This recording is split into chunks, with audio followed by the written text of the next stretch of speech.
ప్రభువునందు ప్రయాసపడినటువంటి త్రుపైనాకును త్రుఫోసాకును వందనములు. పెర్సిసు బహుగా ప్రయాసపడి, మరియా ఈ పెర్సిసు బహుగా ప్రయాసపడ్డారు. పెర్సిస్ ఒకప్పుడు ప్రయాసపడింది, త్రుపోసాలు ఇంకా అది వాళ్ళకి హ్యాబిట్ అయిపోయేంతగా కష్టపడుతూ ఉన్నారు. మరియా కష్టపడుతున్నది. రూఫు తల్లి ఒకప్పుడు చేసినటువంటి ఆ ప్రయాస, ఆ ప్రేమ, ఆప్యాయతని పౌలు గారు జ్ఞాపకము చేసుకున్నాడు. ప్రయాసపడ్డం, అలసిపోయే వరకు ప్రయాసపడ్డం అంటే ఏంటండి? మన ఇంటికాడ ఏమైనా ప్రోగ్రాం చేసాం అనుకోండి, భోజన కార్యక్రమాలు అయిపోతే ఉదయం నుంచి తిరుగుతాము, వండారా లేదా ఇవన్నీ అటు ఇటు తిరుగుతాము. తీరా ప్రోగ్రాం స్టార్ట్ అవ్వడానికి కాళ్ళు తేలిపోతూ ఉంటాయి. అలాగే వచ్చిన వాళ్ళందరినీ పలకరిస్తాం, ఇవన్నీ చేయబడికి మైండ్ అంతా అలిసిపోద్ది. ఆ తర్వాత అందరూ భోజనాలు తిన్నారా లేదా అన్నీ చూసుకుంటూ అంతా అయిపోయిన తర్వాత అందరూ వెళ్ళిపోతారు, మనమే మిగులుతాం. అప్పుడు ఏమవుతుంది?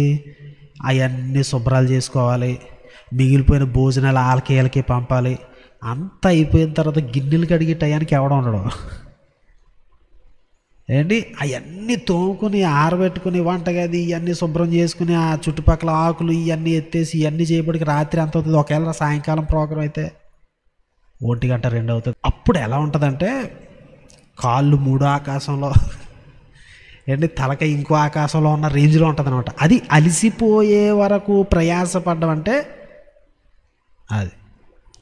సో ఇప్పుడు వీళ్ళు ఏంటంటే మనం గమనించాల్సింది, మరియా, త్రుఫోసా, త్రుపైన, లేకపోతే పెర్సిసు, రూఫుతల్, వీళ్ళు ఎలా ప్రయాసపడతారంటే ఏంటి అంటే వాళ్ళు ప్రయాసపడేది వాళ్ళు ప్రభువు కొరకు ప్రయాసపడ్డారు. మనం మన ఇంట్లో ప్రోగ్రాం కోసం ప్రయాసపడవచ్చు, మన పిల్లల కోసం ప్రయాసపడవచ్చు, వాళ్ళకు వండి పెట్టడానికి, వాళ్ళ కోసం ఉద్యోగం చేయడానికి, వాళ్ళ ఫీజులు కట్టడానికి, ఇంకోటి చేయడానికి చాలా ప్రయాసపడవచ్చు. కానీ ప్రభువునందు ఎప్పుడన్నా ప్రయాసపడ్డామా?